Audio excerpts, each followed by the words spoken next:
Hi, everybody. Hello, parents. We're so glad that you are with us tonight and that you're watching this session. My name is Megan, and I'm part of the National Bright Family Engagement Team.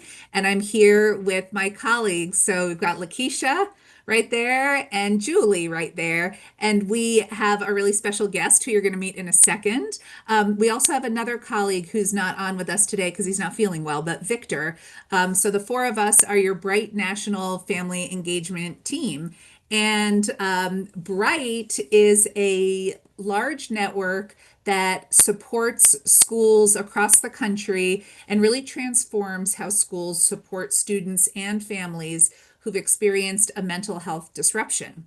And so we, as the family engagement team, do lots of different things. But one of the things that we do is we host these monthly learning sessions. And so these learning sessions are the first Tuesday of every month. They're free, everybody's welcome, and they are topics that Bright parents have identified as being topics that they want to hear from other parents about and learn and think together about. So lots of different topics in our agenda for the year.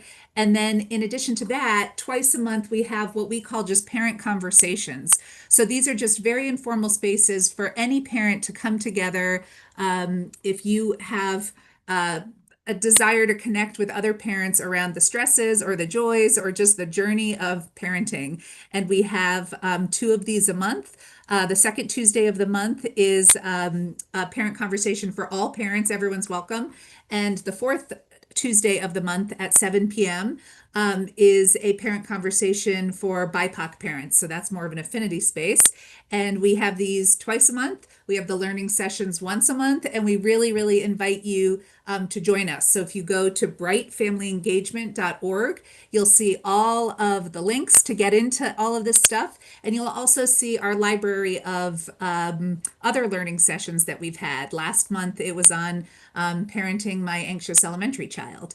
And tonight, we are very excited to have a session on blended family wisdom. And I know wisdom is like a big, heavy word, but those of us who are in blended families or second families or in different family structures, we learn the hard way, right? We learn things the hard way. We have some things we can pass on. We have things that parents might experience. So we are very lucky to have a talk tonight so we can think about these things together. So with that, I'm going to pass it over to Julie, who is going to introduce our speaker for tonight. And we're really glad you're all here. Thanks, Megan. Tonight, I'm going to introduce Alana, who lives with her partner and blended family of two teens and a tween. She has been a pediatric nurse for practitioner for 20 years and currently works in a community health center. Alana, I'm going to let you take it away. Thanks. Great. Thank you. Thank you so much. Thank you so much for having me.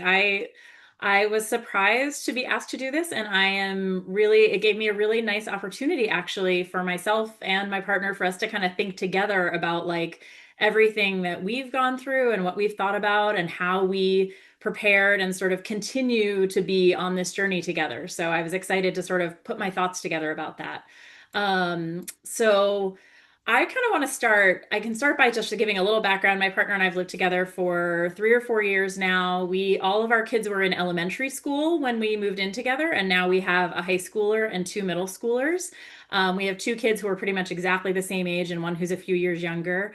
And we kind of joke that we could not have ordered three more different children. We just have like our three kids are just incredibly different in their personalities, their temperaments, their issues, their strengths and their needs. And so a lot of sort of our blended family journey started for us before we moved in together. And we were very lucky to sort of have the opportunity. There was no sort of rush for us. There was no sort of time frame that we needed to sort of fit into in terms of moving in together. So we really were able to take a lot of time, which I know is not true for everyone. But for us, the things we really thought about before we moved in together, so before our sort of blend began, is just really thinking about our three separate kids and what their needs would be in the process of what ends up being a huge transition. I mean, we kind of think a lot about like moving jobs, getting married, like all of these big stressors in our adult lives. And so we were really kind of putting that lens on our kids and realizing that, like, no matter how well we did things or tried to do things, that it was still going to be a huge adjustment for our kids to be moving, for him and his kids to be moving because they moved into our house. And also to be living with like a whole different group of people and all of those different dynamics. So we really tried to think about that and just be really aware of the challenges that we felt were likely to arise in this situation. So definitely thinking about sort of the big things that we read about when we were reading about this and kind of talked about. We're thinking about like insider outsider dynamics, which definitely exist in blended families with kids. And I actually know a lot of adults who are part of sort of adult blended families, and those things are still happening, many, many years after a blended family has formed. Just like who's in my family, who's your family, who's my sibling, are you a real sibling, are you a step sibling, are you a half sibling? Like all of that can feel, I think, really complicated for kids, but also like they can really cling to it very deeply. And so that's something that we sort of thought a lot about, sort of how to manage. That also sort of brings up like loyalty binds where kids feel sort of torn between their two houses, between different parents, between a step parent, like a stepmom and a mom, and sort of how to navigate that and how to make it that kids felt comfortable expressing those feelings as well. Different parenting styles was probably like continues to be the biggest thing that we talk about all the time. I think even if you're in, what some people might call a first family, where both parents are the bio parents of all the kids in the house, obviously still you're running into all kinds of challenges just around people having different styles, different priorities, different ways of doing things. And that becomes even bigger in a blended family just for so many reasons, because people are sort of entrenched in their ways from their own houses because people know their kids the best and sort of know what works for them, what doesn't work for them.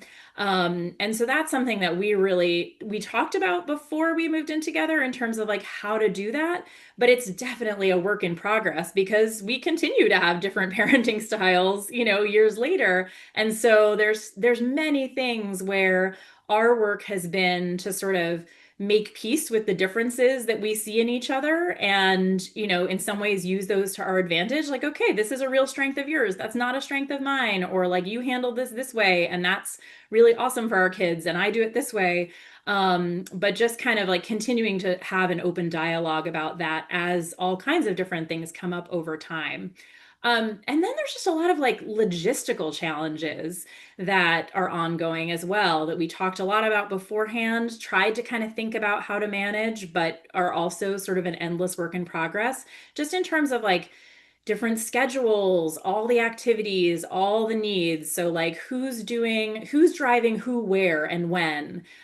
We have in our house a situation where we have very different custody situations where I have full custody of my child and my partner has 50-50 custody of his kids. So it ends up being that in our house, we have a lot of transitions in and out because we have, one kid who is gone one weekend a month, and then the other kids are on a 2-2-5-5 schedule. And so it just means that I think it took a long time for all of us and is still very present to sort of just deal with like the fact that every day in our house is a little bit different in terms of the configuration of who's home.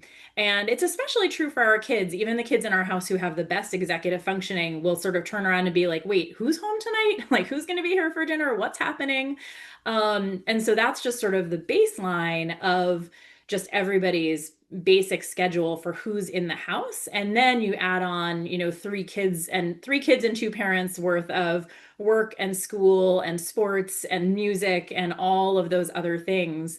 And, you end up with a big, huge soup of, really just complicated dynamics and planning. I think that the best thing that we did, which again, I know is not accessible to everyone, is that we really sought out support before we moved in together. We were able to engage a couples therapist who we talked to and who we continue to talk to. And that was a huge source of support for us and really helped us to sort of frame the things that we wanted to think about how we wanted to talk to our kids about different things and sort of just the pitfalls to watch out for a little bit before we actually, we're living together and sort of we're in it together. So those were kind of all the things we did like before we moved in together, and just sort of the different things to think about, while also sort of knowing that I feel like in some ways preparing to have a blended family is a little bit like when you're preparing to have a baby. Like you can like read all these books and you can talk to people about it and you can sort of, be around babies and do all of this work beforehand to try to be as ready as you can. And then the reality is that when you're actually in it, when you bring everyone home together, there's just going to be all kinds of things that you cannot anticipate at that time before you're just doing it.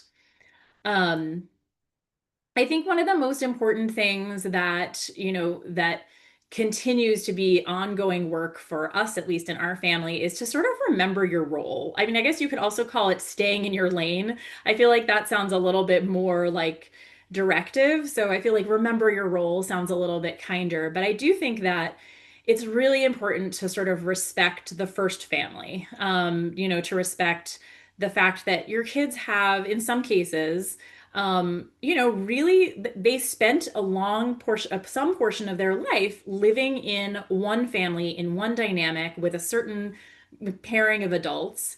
And that lives in them. And it doesn't go away just because you're sort of now in the picture.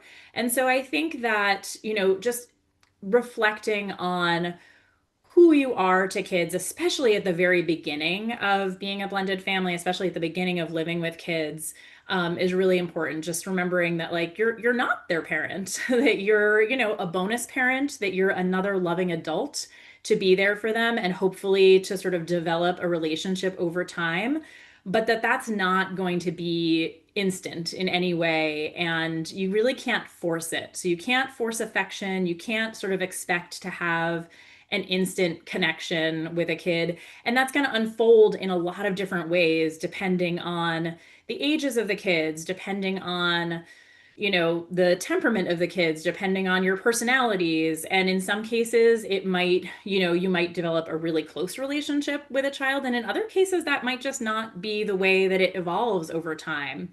So really like, we kind of talk about, and I think about this in, parenting my biological child too, just really prioritizing connection and sort of looking for opportunities to do that. So opportunities to sort of, get engaged with something a kid is interested in, or ask them about something that that they're passionate about, or, buy the snack that they like the best. And, all of those sort of small ways of just being like, hey, I'm here. I care about you. I want to know what's going on with you, but I'm not trying to like force a level of closeness. And then really trying to sort of in doing that, in sort of remembering your role, just really trying to leave the correction to the bio parent. So doing the connection, but leaving the correction, and trying to make it that when there are discipline things or sort of consequences or things like that, that stays with the bio parent. And that's something that we have found in our house has really evolved over time. We have a dynamic where our two older kids are very much still parented and corrected, and whatever sort of, official things need to happen are very much done by their bio parent in our house. And then the younger child in our house has, a different relationship to me. And so there are situations where that's a child that I don't hesitate to say, hey, don't forget, you need to do this thing. Or, oh, you didn't pick up your towel from the floor. Why don't you go do that? Because over the years, I've really established a close connection with her. And so I can sort of dip my toe into that correction when I need to without feeling like it's disruptive or sort of um, making things, potentially harder over time. Whereas the other child who's older, I try to stay pretty far out of that. And if there's something like that that needs to happen, I'll kind of go and quietly say to my partner, oh, hey, can you make sure that this thing happens? Or like, oh, by the way, there's like dirty laundry all over the floor, things like that, that I try not to generally be the one to address that because I don't have the same relationship with that kid. So even within one house, your role can sort of be different with different kids. And also, really be different over time too. Like the roles that we had with the kids, with the kids in our house were really different on day one than they are now, years later, between the kids' growth and our growth together as a family. Another really important thing that's been really crucial for us is just to remember, so remember your role with the kids, but remember your relationship. We have found that at the beginning, especially, it was really, really hard to remember to prioritize our relationship because we were just so in the weeds of like the everyday of just the logistics and then also the emotional stuff that all of the kids were going through.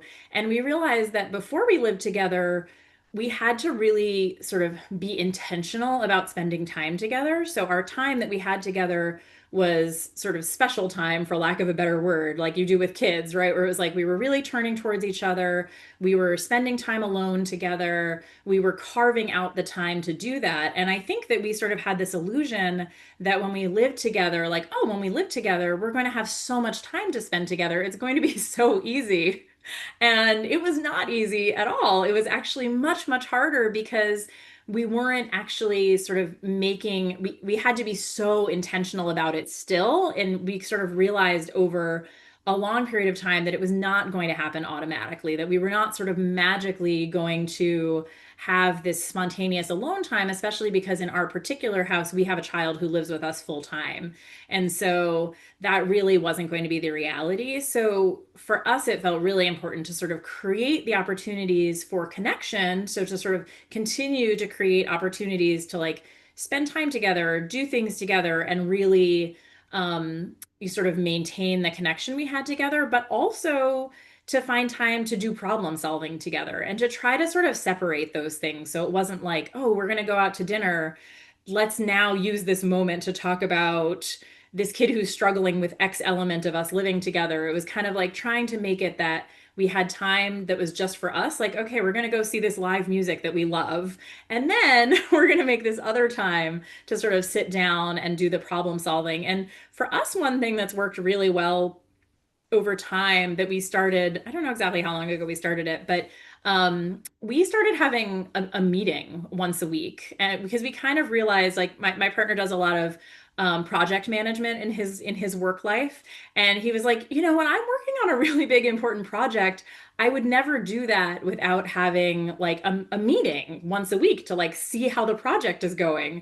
And we have a huge project going in our house, which is like, being together, raising our kids, managing our household and our work and our dog who thinks he's a baby. And like, we're not doing that. And so we actually sort of carved out an hour a week. It does not happen every week. And we don't always use the time for that because other things come up or we have meetings or appointments or whatever. But even just sort of having it on the calendar sort of pushes us to be intentional about setting aside time to be like, okay, what are the logistical things that we need to deal with this week? Or what are sort of the big issues that are coming up that we need to like put our minds together to solve so that it's not kind of like just sitting there in the ether all the time, being like, oh, we have to look at the calendar. Oh, we have to think about this vacation. We sort of have a dedicated place to put that. And that's been for us a really good method to sort of be able to connect when we can connect and to still have the time that we need to do the logistics because those things really do need to happen. Um, Trying to maintain a united front when possible is has felt super helpful to us. Just like, as things come up, obviously there's going to be conflict in front of kids. Like conflict is unavoidable. And I do think that conflict, in a blended family can be an opportunity for kids to watch adults sort of respectfully work out a difference. We, obviously not like yelling at each other, huge levels of conflict, but just like, yeah, we're going to disagree with each other. And most of the time, when there's sort of questions of how things are going to happen, we try to sort of work that out behind the scenes so that when it comes to it, especially if it's like a less desirable thing that happens, we're already on the same page about it and we sort of know what the plan is so that we don't have kids triangulating between us or like trying to sort of foster conflict between us or watch us disagree. But it really just is the reality that like jobs, kids, house, crazy schedules, will all get in the way of your relationship and your connection to each other. And so I think we've sort of tried to make it a point of just like, in some ways, like remembering what our why is. Like, why are we here? Oh, right, because we really love each other and we love spending time together. And sometimes we have to actually explicitly remind ourselves and each other of that, because it's so easy in a blended family. It's easy in a first family too. It's just easy when you're raising kids to get so in the weeds of all the have tos that you kind of forget to turn towards each other. So that's something that we've just found to be a helpful framework for us. Also creating space for kids. And this was very, very much true when we first moved in together, but really continues to be true. You know, kids are going to have big feelings. Like I said at the beginning, it's like, with any move, with any transition, any big change, there's going to be really huge feelings. And so doing what you can to sort of, to going back to the last slide, like doing what you can to manage your own feelings and like process things as they're coming up with your partner or with your therapist or friends or whoever else there is in your life who you talk to about things. When there's tension, when there's difficulty, doing that sort of on your own can help you to then like create more of a space for your kids, so that when they are having a hard time, you can really validate that and say like, I know this is really hard, this is a huge change for you that you're going through. Or, even years later, yep, I hear you. Like you and this other kid in our house, like you kind of butt heads, and that's super frustrating. And there's just sort of never going to be an end of, especially we've seen obviously as our kids are moving from, littler kids in well into adolescence now, that, there's going to continue to be different things that come up over time around navigating space and time and connections with parents and all of that.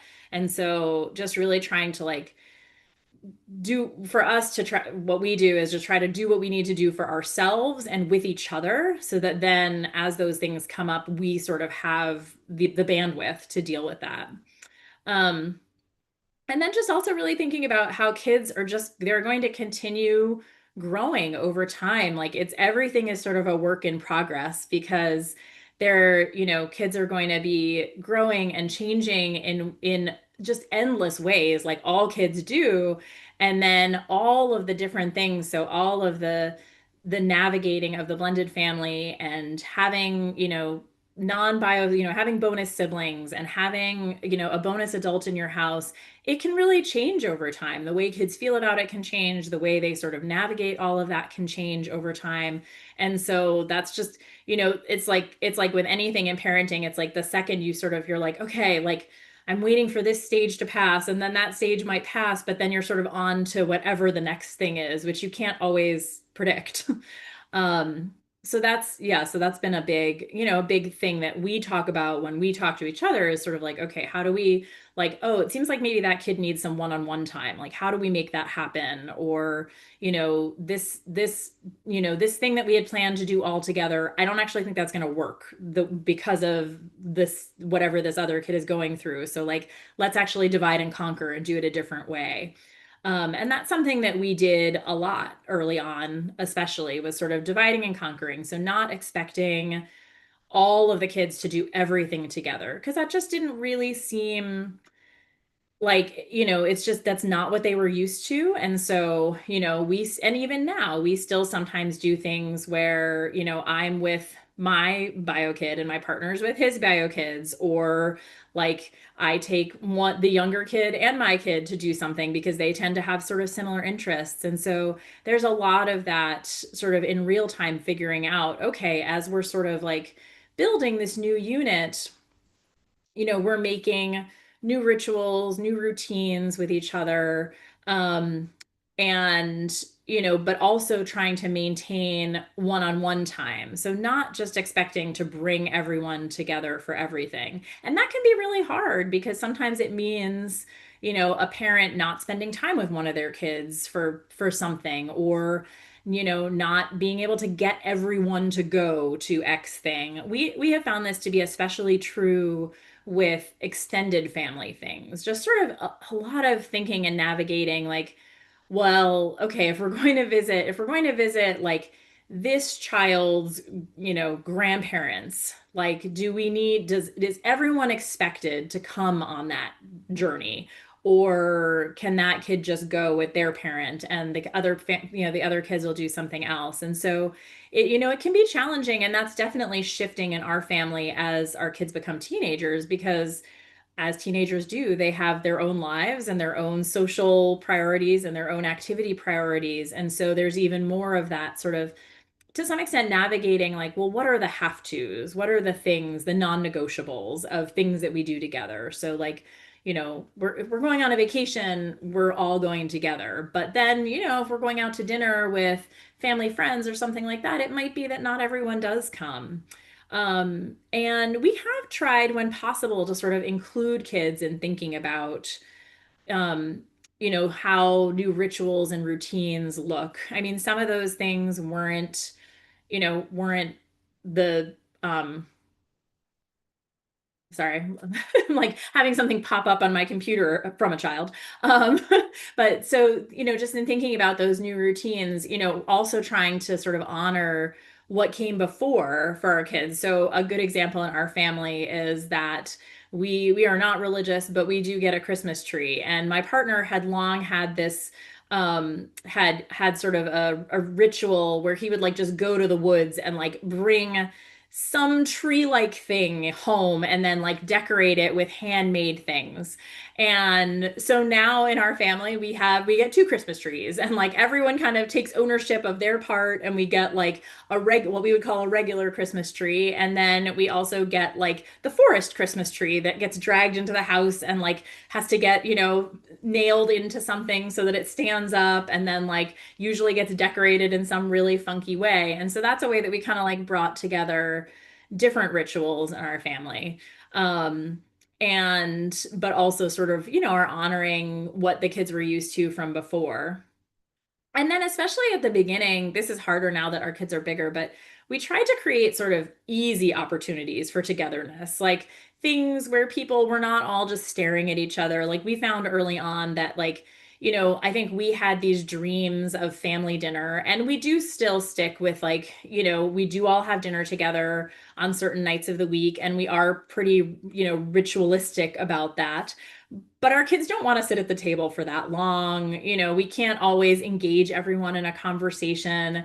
And so early on, we used to play a lot of games at the dinner table. So we would play like easy card games right when everyone finished eating. So that could kind of keep us all sitting together, but in a really low stakes way. Like, we're not even asking how people's days are going. We're just playing like a really silly card game that's low stakes. Things like going to the movies where like everyone's looking forward. Everyone doesn't even have to look at each other. Kids can even sit in a different part of the movie theater if they want to. So just sort of creating those opportunities where, like, yes, we're all doing the same thing, but we don't need to be like right on top of each other, or sort of, or talking or being really like intense and making all this eye contact. It's just like, all right, we're gonna go. We're gonna play this game. We're gonna do this. We're gonna watch this movie. We've tried to make it a ritual in our family of like always having a TV show that we are watching only together, all of us. And we've made our way through like a bunch of different sitcoms over all these years. Like, we watched all of the Big Bang Theory, every single episode. And it was sort of one of those things. And so it became like we have some family shorthand. So it was like a nice way for us to have this unity around this TV show that we all liked, and we all watched every single episode from start to finish.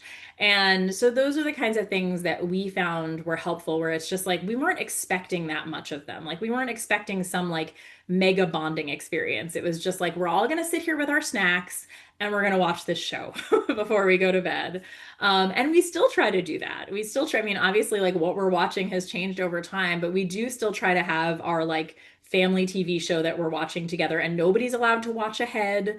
That's sort of there's like an unspoken rule that like you can't be watching the family TV show when not everyone is there. And it means you might have to wait sometimes like 5 days or a week until everyone's back together again. But it's been, I think, kind of a nice thing for them to know and like look forward to. Um, Another big thing that comes up is, collaborating with other households. We have, like I said, in our house, we have some differences in this because we have one child who really lives with us full time and just occasionally visits their other household. But we have two kids who go back and forth sometimes every day or every couple of days, depending on what the schedule is and depending on what's going on. And so there's like a lot of collaboration. And so this is another sort of know your role situation. And obviously that role can evolve. At kind of like with the kids in terms of thinking about discipline, like at the beginning of our living together, all of the communication that had to happen with my bonus kids' mom went through my partner. Like I was not ever the one directly communicating with her. But over time, that's something that has shifted for us. And most of the communication still happens between the two of them because that's their co-parenting relationship, and they're, doing a lot of back and forth over text and email and coordinating schedules and all of that. And also, she and I have an open line of communication, and we're often communicating about different things, and that's partly just based on like what our respective strengths are. Like my partner recently reminded me that I am the boss of laundry in our house. And as the boss of laundry, I know when things are clean and where they are. And so when it's soccer season and everyone has all their soccer uniforms kind of all over the place, like that's something that often my partner's ex-wife and I will communicate about directly. She's like, "Do you have the jersey?" And because she knows that I'm more likely to sort of know where it is and whether it's clean and all of that. And so that's just like kind of an example of how that sort of shifted a little bit over time. Um, and, again, still mostly between the two of them, but she and I definitely have an open line of communication. And, any conflict that has happened, we've really tried to keep away from the kids. And this is hard in some families. We are very lucky. We're very fortunate in that neither of us has a high conflict relationship with either of our ex-spouses. And so, we're not running into a lot of big explosive issues. Um, but in general, just like we try to keep our conflict away from the kids and sort of manage it on our own so that we can be a connected, united front, certainly any conflict that's coming up with our exes or with our kids' other parents is something that we try to really keep way behind the scenes, and something that they would not know about or be exposed to because it feels really important to us that they see us having positive relationships. So, like when my partner is with me to pick up my kiddo from their other parent, it feels really important to me that they see sort of the collaboration that we all have, that we're all getting along, that there's no tension, and that they don't have to be in a loyalty bind, right? They don't have to choose one house or another. They don't have to choose one parent or another. They can enjoy sort of being in this situation where they have, different loving adults in different places who all love them, all want the best for them, and are all sort of there for them. Um, and that's definitely true for my bonus kids who see me and their mom together a fair amount at sports, at school events, at things like that. And so it feels, and I think to her as well, like I think we've all sort of worked together to create a situation where the kids can be as comfortable as they can be with, their parents being together and with their bonus parent being there as well. I think that's something that we've found if I like look at our kids' faces really closely, I think that that's sometimes really hard for them. I think it can sometimes feel really complicated to have, two sets of parents at a school event or at a sporting event. And so I don't think that we can completely solve that for them. Like, I think it's just sometimes going to feel a little bit awkward, both especially for the teenagers in terms of like the optics of how that looks to their friends. Oh, like everybody's going to know that my parents are divorced because there's my mom and there's my dad with his new partner. And, I think that can feel hard for them, or just like, or for one of our other kids who's really close to me, like, oh, I'm here with my mom and, this other person who parents me some of the time, and that can feel a little awkward. So I think that it feels like we can't solve that awkwardness for them, but we can try to sort of make our interactions as peaceful and as kind as possible, just to do our part, to make that as comfortable as it can be for them. That also involves for us involves sort of dealing with any complicated feelings that arise around relationships with exes, sort of with your partner, and like turning towards each other to deal with that. I don't think that you can completely get around that. I mean, it's just when you're in a situation where someone is actively co-parenting with someone and they're sort of really in continuous communication, it's not something that we deal with anymore. But definitely at the beginning of our relationship and at the beginning of our living together, I was like, you're texting your ex-wife like every day, all the time. Like, why are you in all this communication? And it was an important conversation for us to have, or something for us to kind of think about together, or even just for me to express myself, to express that like sometimes that made me uncomfortable. It wasn't necessarily logical, but it was just the truth of the experience that I was having that it took some time for me to adjust to what that looks like in our lives, for there to be that level of communication. And it is absolutely the best thing for the kids that there's that level of communication and collaboration. Um, and that was just something that we sort of had to deal with on our back end of in our management meetings of like, how do we deal with this? Well, we deal with it by talking about it. And I think also another thing that comes up is just different houses are going to function really different ways, just like we have our different parenting styles, within our own house. Obviously, that's true with other houses too. And so just always trying to be respectful of the differences between households that arise. So I feel like I say a lot of like, oh, everybody does things differently. And that sort of, I have like to some extent little scripts around that. And it's interesting to sort of watch kids process that, right? And to know like, oh, I go to bed at different times in different places, like dinner works differently in different places. Um, I we one of the kids in our house has always done this thing, and she still does it, and it's been years now, where like I'll pull out the dish soap and she's like, "Oh, my mom uses the same kind of dish soap as you do." And then like I pull out my face lotion. She's like, "Oh, my mom uses the same face lotion." And I think sometimes it's true, and I think sometimes it's just sort of her way of processing those differences between the different loving adults in her life, and sort of what's the same, what's different, like, how do I hold these two spaces as the places where I'm at home. Um, Building relationships with kids, between adults and kids, just it feels like it evolves in a lot of different ways. And that's definitely something that we've seen in our house, sort of like when we think about the two adults in our house and the three kids in our house, there's so many different ways that those relationships are going.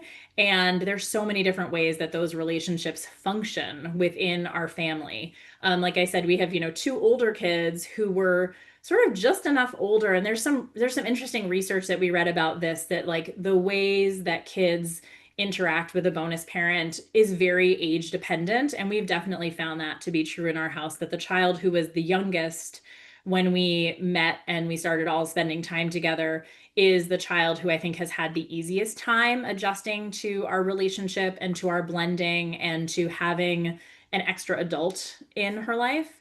And the older kids, it's just looked different over time. And, my partner's relationship with my child lives at home with us full time is different than my relationship with his teen who is only with us half the time. And that's, some of that is just based on proximity. Some of it's based on their ages. Some of it's based on temperament, interests. Like there's just so many different things. And so I think just that's been a challenge for me personally, and I know for my partner too, just to like realize how long that will take, how long it might take, and also that not all those relationships will land in the same place. I am very, very close to one of my bonus kids, and my relationship with the other one has not been as close. It's just been different because of their ages, because of their specific needs. And that can feel really hard sometimes. It can feel like, when you're someone, I worked with kids my whole life. I started babysitting when I was 10. I took care of my younger brother. When we got together, I was like, I love kids. Like, I don't think it's going to be any problem for me to love someone else's kids. And it's true. I do. I love my bonus kids. It has not been any problem for me to love them. And it has been a hard thing to realize that, that I can continue to show up and be present and be consistent, and I have to follow their lead. And so, not all those relationships are going to land in the same place. They're going to evolve, but they're not all going to evolve to the same endpoint. Just like parents' relationships with their kids look different over time and with different kids in the family for all kinds of reasons. But I feel like for myself, the most important thing that I've done, I think partly because it helps me to like make peace with however it looks, is that I just keep showing up. I keep showing up. I keep being as consistent as I can. I keep following the kids' lead the best that I can. And so sometimes that means like offering breakfast to a kid every single day who's going to say no over and over again because they're not interested in taking something from you. But every morning, I'm still going to say, hey, do you want me to make you some breakfast? I'm making so and so some breakfast. I can put something in for you too, even if it's going to get rejected. And just sort of knowing that I'm doing the best that I can to be present and to be loving in whatever way that that's going to be received. I think sort of in conclusion, just in terms of thinking about going forward, I really think of blending as just a process. I think there's this idea, I think that I've had an idea that it was like an event or like a thing that we were going to do and then it would be done. Like we're going to blend our families, we're going to move in together, and that's called blending our families.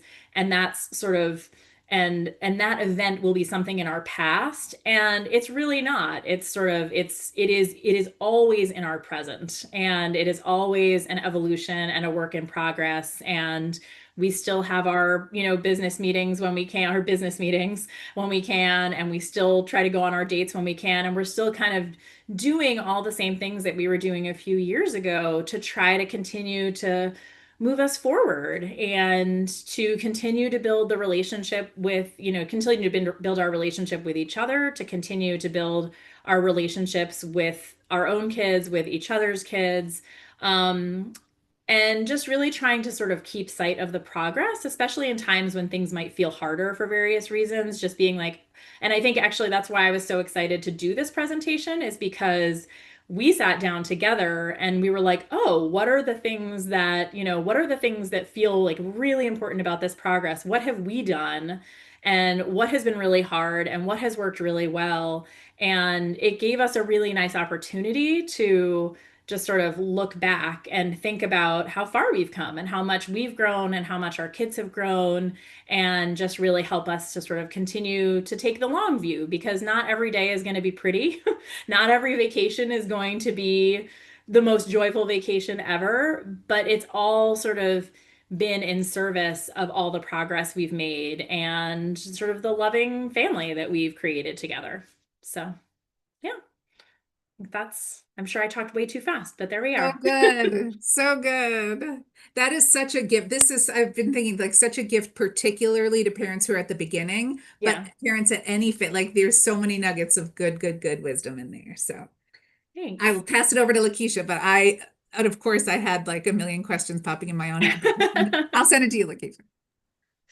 I have a lot of questions. I have a lot of questions. But Alana, that was fantastic. Such wisdom and such maturity.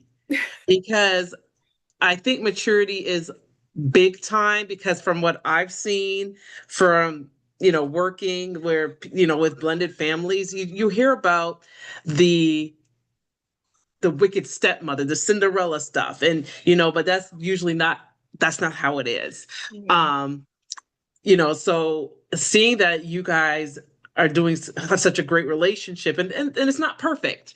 No, It's not the Brady Bunch here. no. So which is great. Me being newly divorced, I have an 8-year-old child, and I think one of my biggest concerns is if my husband, our ex-husband, gets into a relationship with somebody else with children, that fear is going to come within me, because I'm like, is this person going to treat my child like, well, they're never going to, it's my child. So I want my child to be treated like how she would treat her own child if she has children. So but also, another issue or concern or challenge is my son is on the autism spectrum. Mhm. So introducing a child with mental health or some kind of disability into a family that's typical, you Mm. know, do you have any suggestions or um any time of ideas of how these families should work around this child or include this child in their family, because sometimes it could take away from the family and it can cause a strain because everyone's focused on this one child. Yeah. So that's, I think, does my question make Yeah, sense? no, that makes a lot of sense. I mean, Okay.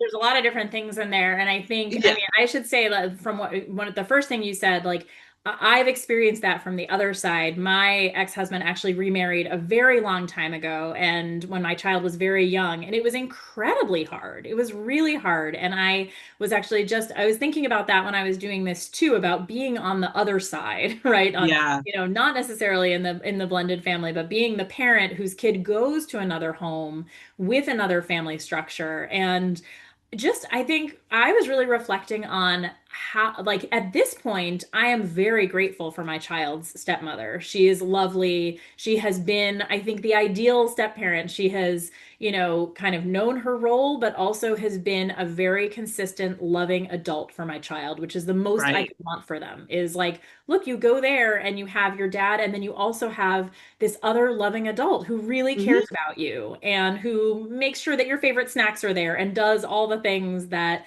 I would do if I were with you on that time that you're Right. there.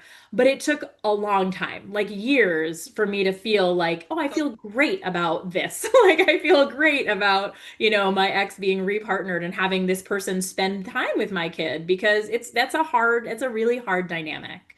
So I just want to like acknowledge that. And in our family, we have a lot of neurodiversity in our family, Oh, in both adults and kids.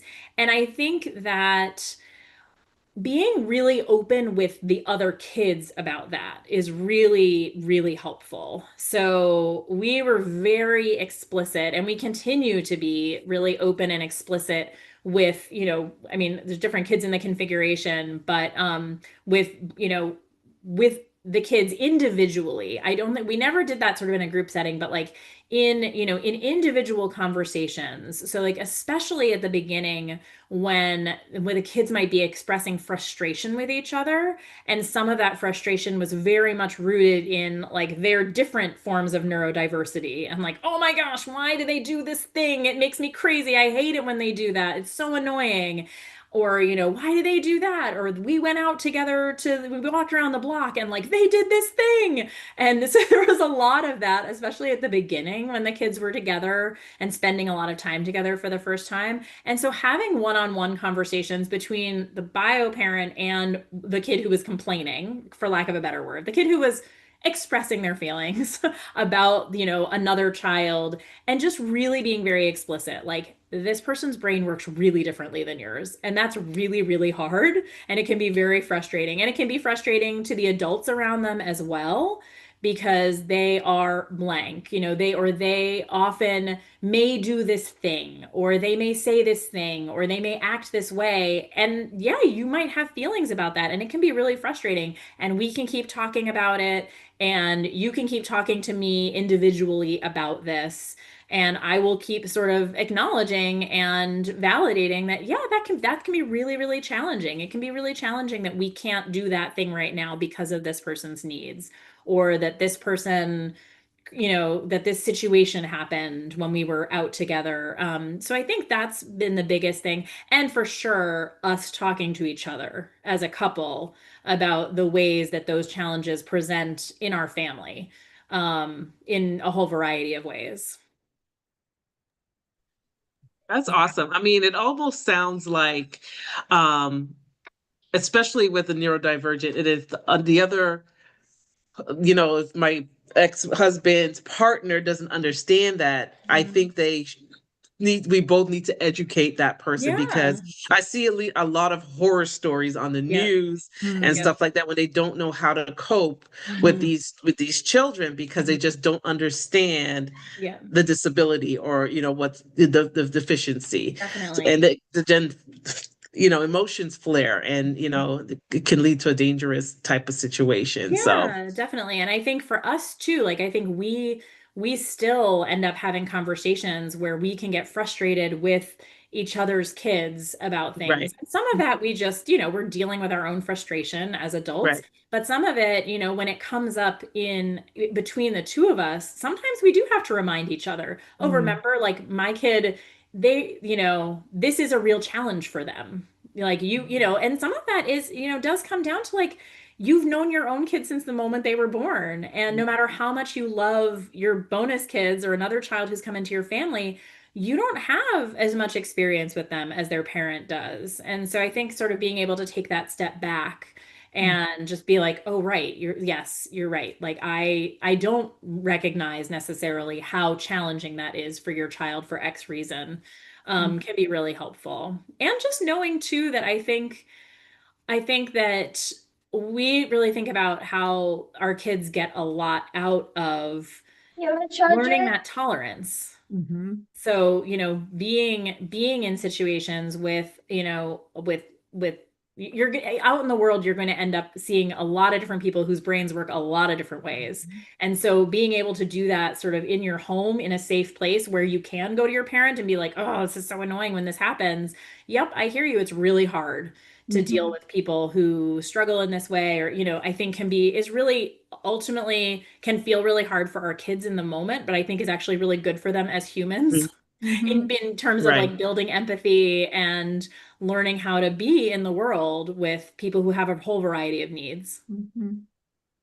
I feel like there's Thank you. two things that like I just like that conversation we just had. Like I feel like there's such a honoring of protectiveness. And like Lakeisha, when I hear you speak, like I mean, we all know how much you love MJ. That's just like the love and there's a protection there. And then, even Alana, you sharing that story in the early days too. All of that I think is that like protection. Like, are they going to be okay? Are they going to have what they Yeah. need? And then it's like the story unfolds, like our lives unfold, and it's like, wow, look at that. And you're like, that child has the ideal step parent now. Yeah. And after these years, it's like a beautiful thing. And then the other thing I really appreciated was um, your balance of both sort of kind of the know your role, but follow their lead. Because I think, one of the things I don't know what you call it. I feel like I have a half blended family. I don't know what you call it, but I remember the early on around the naming of like you in your family you use bonus parent, Hmm. and like in my family,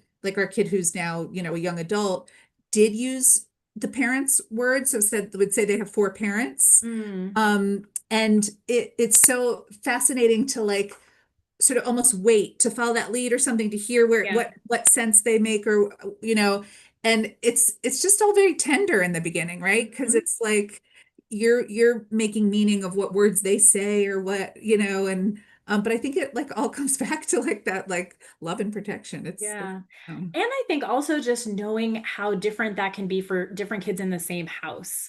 Like we've talked about the dynamic in our house, and I alluded to this a little bit, where we have two kids who were older when we got together and one who was younger. And the dynamic in our house, in terms of like who is parenting which children in our house, like there is one child who I am pretty much 100% parenting, not 100%, but like very close to 100%. There is another child who my partner is pretty much 100% parenting. And then the younger child is pretty much equally parented by both of us in our house. So even just within our house, we have very different dynamics with different kids. So we have the younger one who is spending pretty much equal time with both of us, who's coming to both of us equally for different needs that she has. And so navigating that within a system can be challenging.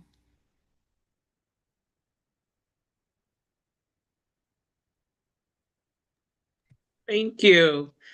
I think we have time for one more question, and that is, if you had to sum up blended family wisdom in one or two core concept principles, what would they be? Hmm.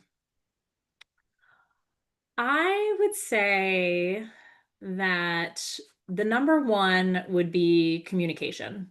And I think that goes a lot of different ways, but I think that the number one most important thing that we have done and that I think is sort of universal is just really optimizing our communication with each Mhm. other, which, like I said, we got outside help for, which I'm so grateful for. Mhm. But really figuring out how to communicate well and kindly and consistently with each other, and how not to just be like holding on to things and then having them come out sideways. So I think communicating with each other, and I think also communicating with our kids and Mhm. really not expecting them to just sort of go along, right? They are whole people. They have really complicated feelings and internal lives and routines and things that they want to be a certain way. And it's not always possible. There's 5 people in our house. When we Yeah. go, especially when we're on vacation, it can be super intense when we're all together. So just like creating that space for our kids, just like we create space for each other, feels like really the most important thing that we do in terms of supporting them and sort of supporting the greater goal of us continuing to be in a loving family together, as our kids continue to grow and as we think about them sort of moving into adulthood and wanting to have a space that they come back to, right? Wanting to have them feel like they have a safe nest as they Mhm. as they go into the world, even though they are in, a more complicated situation with having multiple homes and having different, adults in different houses. And I think also just we talk about, or I talk about, sort of just extending a lot of grace to ourselves, to our kids, to our whole family, and, just really remembering that this is hard for everyone, that, putting, multiple families together into one house, it's a really big ask. It's a Mm. big ask for the adults, it's a big ask for the kids. It's hard. It's really, really hard work. I think it is beautiful and it is wonderful, and I love our family. Mhm. And it is also one of the hardest things I've ever done. Like, that's just the reality, is that it's really, really hard. And so just thinking about, like taking the long view, thinking about the progress we've made, sort of looking at that, and then continuing to extend ourselves grace when we inevitably make mistakes, handle things in a not optimal way, are Mm. not completely kind to each other. Like, all of those things are going to happen. And so just figuring out how to acknowledge, move forward, and keep communicating feels like the sort of the most important lesson that we've learned. That's beautiful. Thank you, Alana. I really appreciate this. I feel like I could have used some of this. I don't have a blended family, but But it's I still feel right. like It's like still good nugget. I know. Well, I kind of feel like I have a blended family when my kids come back with their significant others now. Oh, I have yeah. older kids. It's a big learning curve, but Yeah. I think you had some really good little pearls. I really like do the connection, leave the correction to the bio parent. I love that because that's just a really quick bumper sticker right there. You need to do that. But really, the idea of prioritizing connection Yeah. is so important because that's the thing they're going to remember is the relationship, not the criticisms. Yeah. And then I just love how you like putting easy opportunities for your kids to get together, to connect, as a family that isn't like high stakes. And again, I'm thinking of when my kids come home with their partners, I'm like, okay, what are we going to do? We're going to have deep conversations? Right. No, we're going to play a card game at the dinner Yep. table. Yeah. And I love about honoring what came before because it is easy to be like, nope, this is our new normal and this is our ritual Mhm. now. And it's like, Mhm. it's just not honoring where that child came from. And I just can tell that you guys did a really good job of, especially the fact that we're seeing a therapist before and being intentional about this. Yeah. You're a really great example. I mean, I feel like I learned some things. Like I said, I'm Yeah. Thank not in a you. blended family, but sometimes I feel like it. Um, so I just wanted to let our families know that our next parent learning session, just like this one, is January 6th, and it's how to support my introverted child. And then the next week on Tuesday, we have a parent conversation group, a Zoom group that you can join. And I've dropped the website for our family engagement in the chat. And that starts at 4 p.m. I'm sorry, Pacific Standard Time and 7 p.m. Eastern Standard Time. And then our fourth Tuesday of the month, we have a BIPOC affinity group that meets again at those same times, 4 p.m. and 7 p.m., 4 p.m. PST, and then 7 p.m. EST. And all those links can be found on our website, which is dropped in the chat. Thank you.